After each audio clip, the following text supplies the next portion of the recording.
قُل لي لعيب في الزمالك أنت شايف إن هو مش واخد حقه ويستحق إن هو يبتدي يلعب أساسي. هو أصل الزمالك ما عندوش لعيبة كتير، بس أنا باحب أوي محمد السعيد. محمد السيد كورته حلوة قوي، يعني كورته حلوة ولعيب عنده شخصية وستايل كده في الملعب وحاجة جامدة. نفسي انه يحافظ على عقليته وشخصيته ويطور من نفسه.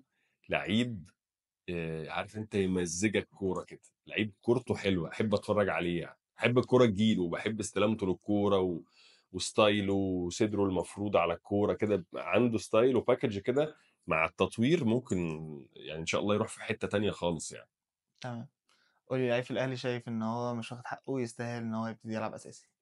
شايف ان كل اللي ابتدى يديله اداله اساسي في ماتش الاسماعيلي. محمد عبد الله نفس اللي انا كنت بتكلم عليه على محمد السيد. انا دايما عندي تحيز لعيبه الناشئين. محمد عبد الله شوف الكام كوره اللي صنعهم مع الاهلي.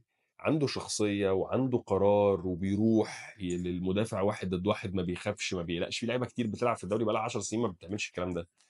الرجل الشمال كمان ليها متعه وسحر مختلف تماما. اي حد بيلعب برجله الشمال تحس كده ان هو ليه ستايل مختلف.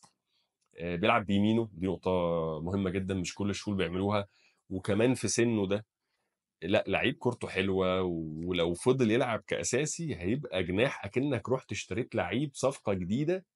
بس وفرت بقى ملايين الملايين. أنا بشوف إنه محمد لعيب كويس قوي قوي. طبعا عنده مساحات تطوير لسه ويحسن من نفسه، يحافظ على دماغه ويحافظ على سلوكه جوه الملعب وبره الملعب. بس هو لعيب وموهبة كويسة قوي.